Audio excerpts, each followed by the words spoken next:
ডকমকা বন বিভাগৰ অধীনত দংহাক পাকলংকাম আৰু কাংঠিলাংছত শিলৰ কুৱাৰী বন্ধ কৰাৰ দাবী উচুকা দেনগাঁও শাখাৰ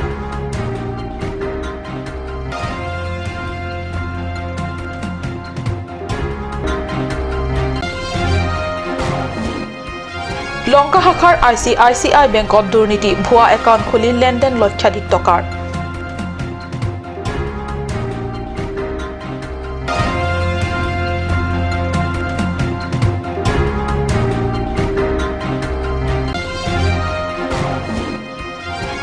খুজাই কাৰ্বি আংলং সীমান্ত এলেকাত লাংকাই জানত 100টা পকী ৰিংৱেল বহুৱাৰ বাবে প্ৰস্তুতি লাংকাই মহোৎসৱত CM ৰখাঙে দিয়া প্ৰতিশ্ৰুতি মতে কামৰ এক অগ্ৰগতি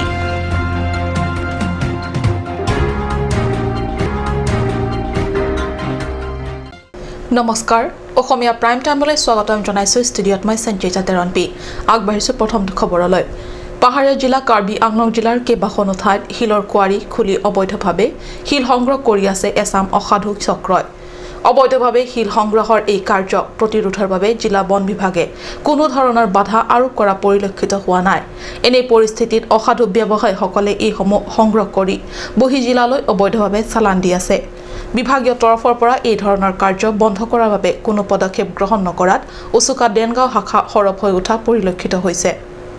ডকমকা বনাঞ্চলিক অধীনত কেইবাটাও স্থানত অবৈধভাৱে কুৱাৰী বহুৱাই এছাম অসাধু চক্ৰই শিল সংগ্ৰহ কাৰ্য আৰু বহি জিলা তথা বহি ৰাজ্যলৈ চালান কাৰ্য অব্যাহত ৰাখিছে লগতে বনাঞ্চলৰ মূল্যৱান গছ-গছনি কাটি যি ধ্বংসযজ্ঞ অব্যাহত ৰাখিছে তাক এতিয়া বিভাগীয় বন্ধ কৰাত আগ্ৰহী নহলেও সামাজিক সংগঠনসমূহে ঐক্যবদ্ধভাৱে উঠি পৰি লাগি বাধা প্ৰদান কৰিব পাৰে তাকে কৰিবলৈ মাৰবান্ধি থিয় হৈছে উচুকা দেনগাঁও শাখাই দেনগাঁও উচুকা শাখাৰ নেতৃত্ববৰ্গই আমাৰ সাংবাদিকক জনোৱা মতে ইমানতে যদি এই অবৈধ কাৰ্য বিভাগীয়ভাৱে বন্ধ নকৰে তেন্তে অনাগত দিনবোৰত সংগঠনৰ তৰফৰ পৰা জংগী সংগ্ৰামত অৱতীৰ্ণ হোৱাৰ কথা ব্যক্ত কৰে মংগল ইংখে ৰিপৰ্ট কাট নিউজ খুজাই জিলা লংকা শাখাৰ ICICI বেংকত দুৰ্নীতি ভুৱা একাউণ্ট খুলি লক্ষাধিক টকাৰ লেনদেন ভুৱা স্বাক্ষৰ কৰোৱা বেংকখনৰ কৰ্মচাৰী এজনে অন্য এজন হতুৱাই খোলাইছিল বেংক একাউণ্ট ঘটনা সন্দৰ্ভত জানিব পৰা মতে খুজাই জিলাৰ লংকা শাখাৰ ICICI বেংকত 2017 চনত লংকাৰ ৰমিজ উদ্দিন নামৰ এজন যুৱকৰ নামত বেংকত কৰ্মৰত ৰিবুল হুছেইন নামৰ কৰ্মচাৰী এজনে কৌশলগতভাৱে অন্য এজন যুৱকৰ হতুৱাই হাতৰ স্বাক্ষৰ কৰায় আৰু যুৱক ৰমিজ উদ্দিন বুলি পৰিচয় কৰোৱাই দি খোলাইছিল ভুৱা বেংক একাউণ্ট কিন্তু গোপন সূত্ৰৰ পম খেদি ৰমিজ উদ্দিন নামৰ যুৱকজনে উক্ত ভুৱা একাউণ্টৰ কথা অৱগত হৈ লংকা শাখাৰ ICICI বেংকলৈ যায় আৰু এই সন্দৰ্ভত বেংক কৰ্তৃপক্ষৰ সৈতে যোগাযোগ কৰি সোধপোছ কৰে যদিও প্ৰথম অৱস্থাত বেংকৰ কৰ্তৃপক্ষই ৰমিজ উদ্দিনক অপদস্থ কৰি পঠিয়াই দিয়ে পিছত তেওঁৰ নামত বেংকত ভুৱা একাউণ্ট নাই বুলি লিখিত বিচৰাত বেংক কৰ্তৃপক্ষই তেওঁৰ নামত বেংক একাউণ্ট আছে আৰু এই সামগ্ৰিক ঘটনা ঊৰ্ধ্বতম কৰ্তৃপক্ষৰ তদন্তৰ আওতাত আছে বুলি জানিব দিয়ে পিছত সামগ্ৰিক ঘটনা সন্দৰ্ভত ৰমিজ উদ্দিনে ঘটনা সন্দৰ্ভত লংকা আৰক্ষী থানাত লংকা শাখাৰ ICICI বেংকৰ বিৰুদ্ধে এক গোচৰ ৰুজু কৰে কিন্তু আজি 10-11 দিন পাৰ হৈ যোৱাৰ পিছতো কিয় লংকা আৰক্ষীয়ে এই ঘটনা তদন্ত লেহেমীয়া কৰি আছে হেয়া এক ডাঙৰ প্ৰশ্ন হৈছে আনহাতে ভুক্তভোগী ৰমেশ উদ্দিনে আৰক্ষীৰ পৰা সহায় নাপায় কাক চাপিছে লংকা সাংবাদিক মহলৰ মোৰ নাম ৰমিজ উদ্দিন হয় তো মই 24 তাৰিখে ৰাতি দেওবাৰ ৰাতি জনামতে মোৰ বেংকত ICICI বেংকত লংকা ICICI বেংকত মোৰ নামত কিবা এটা ফেক একাউণ্ট আছে বুলি গম পালোঁ বেংকৰ এজন মানুহে মোৰ ঘৰত খবৰ দিলে বেংকৰ এজন এমপ্লয়ে তো মই তেতিয়া যেতিয়া বেংকৰ এমপ্লয়ৰ লগত কণ্টেক্ট কৰিলোঁ যোগাযোগ কৰিলোঁ যে মোৰ নামত একাউণ্ট আছে নে নাই তেতিয়া সি ক'লে যে আছে তো মই সুধিলোঁ মইতো কোনো ধৰণৰ বেংকৰ একাউণ্ট খোলা নাই কেনেকৈ কি আহিল কেনেকৈ কথা সি কয় যে নাই কোনোবা বেলেগে তোমাৰ ID প্ৰুফ ইউজ কৰি তোমাৰ নামত বেংকৰ একাউণ্ট খুলিছে ফেক একাউণ্ট খুলিছে তো তেতিয়া মোক দেখালে সিহঁতে জনালে যে বোলে আপোনাৰ ফটোটো মোৰ নহয় ছিগনেচাৰো কমপ্লিট মোৰ নহয় কিন্তু ডকুমেণ্টছ মোৰ ইউজ হৈছে মোৰ পেন কাৰ্ড আৰু ড্ৰাইভিং লাইসেন্স ইউজ হৈ এইখিনি একাউণ্টটো খুলিছে আৰু সেইটো জনামতে মই জনামতে সিহঁতৰ মতে এইটো একাউণ্টত বহুত টকা লেনদেন হৈছে বহুত টকা 290 টাকা লেনদেন হৈছে প্ৰায় 50 লাখ টাকা মানৰ লেনদেন হৈছে বেংক কোন মানুহে তোমাৰ ঘৰত জনাইছিল কি নাম তেখেতৰ নাম হৈছে বেংকৰ এমপ্লয়ি তেখেত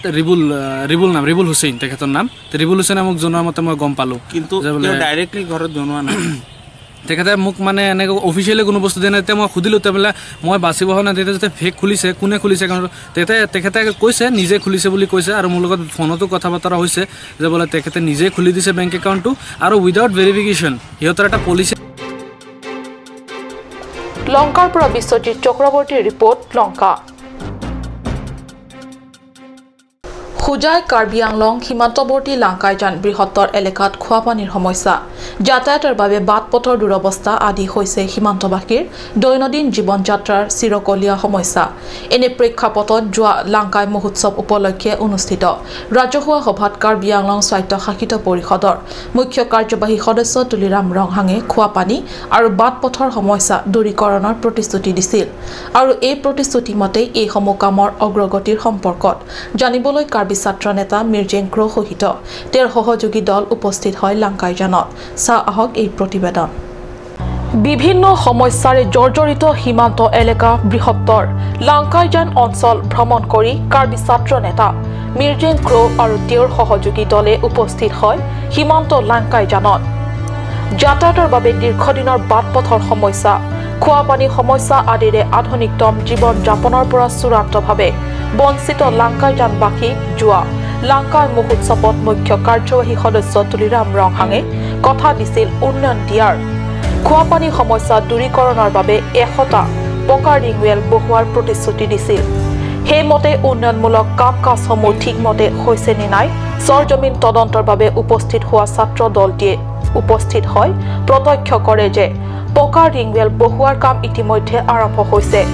আৰু এই কামসমূহ যদি ঠিকমতে হয় তেন্তে আগন্তুক দিনবোৰত সীমান্তবাসীৰ খোৱা পানীৰ সমস্যা দূৰ হ'ব বুলি আশা কৰা হৈছে অৰুণ লেকথিয়াৰ ৰিপৰ্ট কাৰ্ট নিউজ বিজেপিৰ প্ৰধান শ্লোগান বিকাশ সবকা সাথ এই শ্লোগানত লক্ষ লক্ষ ভোটাৰসকলে আকৰ্ষিত হৈ তেওঁলোকৰ বহুমূলীয়া ভোট প্ৰদান কৰি শাসনৰ গাদীত বহুৱাইছিল এতিয়া আকৌ সময় হৈছে উন্নয়নৰ বহু প্ৰতিশ্ৰুতি লৈ ৰাইজৰ চোতালত হাজিৰ হৈ লোকসভা নিৰ্বাচনৰ বাবে ভোট ভিক্ষা কৰিবলৈ যদিও বিজেপিৰ বিকাশৰ এই শ্লোগান কোন দিশে আহক এই প্ৰতিবেদন এয়া স্বচ্ছ ভাৰত অভিযান আঁচনিৰ অন্তৰ্গত 2018-19 বিত্তীয় বৰ্ষৰ অধীনত নিৰ্মাণ কৰা এই শৌচাগাৰ মন কৰক শৌচাগাৰ নিৰ্মাণত ঠিকাদাৰৰ চূড়ান্ত গাফিলতি মানুহ এজনে বহি কোনোমতে কাম ফেৰা সমাধা কৰিব পৰা এই শৌচাগাৰৰ দৰ্জাখন এনেদৰে পেলাই থৈছে দৰ্জাখন লগাই দিবলৈও আহৰি নাই ঠিকাদাৰৰ নীলিপ উন্নয়ন খণ্ডৰ অধীনৰ ৰিসাখিদি কাংবুৰা টিছগাঁৱত এজন হিতাধিকাৰী নামত আবণ্টন দিয়া হৈছিল এই শৌচাগাৰ আনহাতে বিভাগীয় বিষয়া তথা কৰ্মচাৰীয়ে এই কামৰ অগ্ৰগতি বা এনে ধৰণৰ গাফিলতিৰ কথা সাক্ষ্য প্ৰমাণ চাবলৈ কোনোদিনে চাবলৈ নহাৰ অভিযোগ উত্থাপন কৰিছে স্থানীয় ৰাইজে বুকাজানৰ পৰা আনন্দ টেনাঙৰ ৰিপৰ্ট কাট নিউজ সময় হৈছে সমূহ বাণিজ্যিক বিৰতিৰ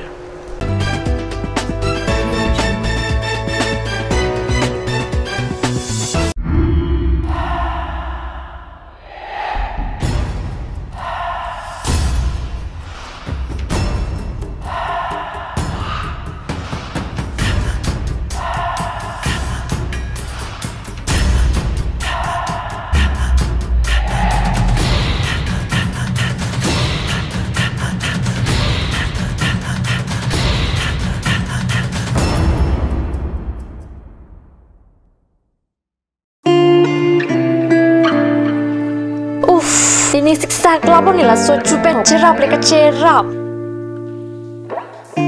Pipot lo nanya lah cusir ham tamle ini su.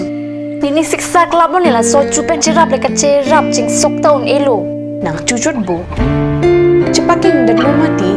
Tangkalam lo ti oi cepakeng cita. Madhari. Lo nalam try beauty parlor long discount pi bom ke. Kalang ma konat lo lake. Jifo iti arlo Iron Bridge adung rong supia long ke cengsi sopin so la pensoar lo tu kapamata dim lo. Kalang ma. Kalang lo, kecengsi sopin so la pensoar lo pat kapamata dim. Claret Beauty Unisex Parlor. Nang litum lada, hair straightening 40% off along, hair spa ake joy pen long ponikti. facial 50% off, haircut 50% off, pedicure and manicure 50% off, hair color 25% off, hair curls 30% off, hair smoothing 40% off, hey hui long ponyji.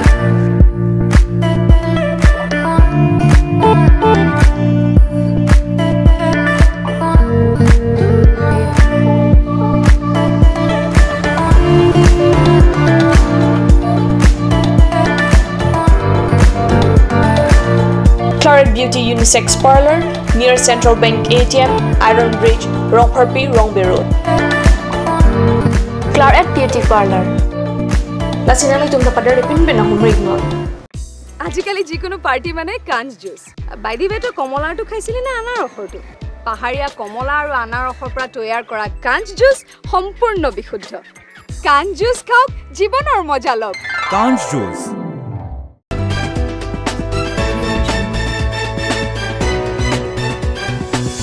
বিৰতিৰ পিছত পুনৰ স্বাগতম জনাইছো বাতৰি মজিয়ালৈ বিপদকালত এখাৰ আশা ভৰা মাত সকলো ঔষধতকৈ বহুমূল্যৱান এয়া ডিফু লামডিং ৰোডৰ সমীপত 5 কিলোত অৱস্থিত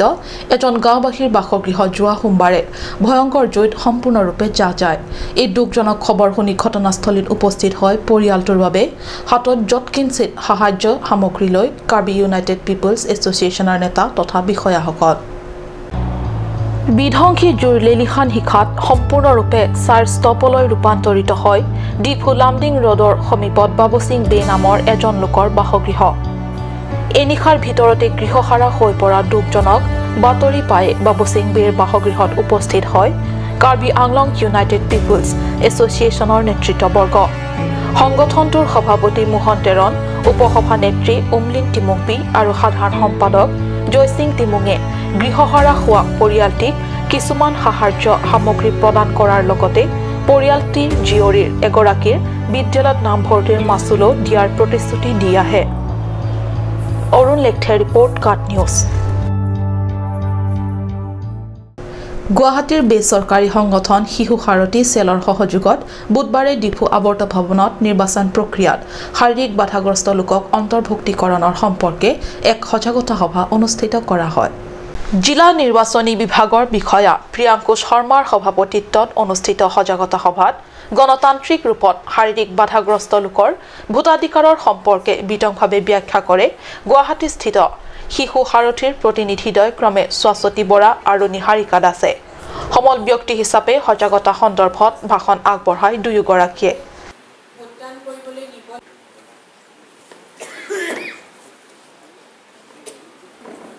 শাৰীৰিক বাধাগ্ৰস্ত লোকসকলৰ অধিকাৰ আইন 2016 সন্দৰ্ভত বিভিন্ন পৰ্যায়ৰ শিক্ষানুষ্ঠান চৰকাৰী তথা বেচৰকাৰী প্ৰতিনিধিসকলে অংশগ্ৰহণ কৰে এই সজাগতা সভাত আজিৰ অসমীয়া প্ৰাইম টাইম ইমানতে সামৰিছো ধন্যবাদ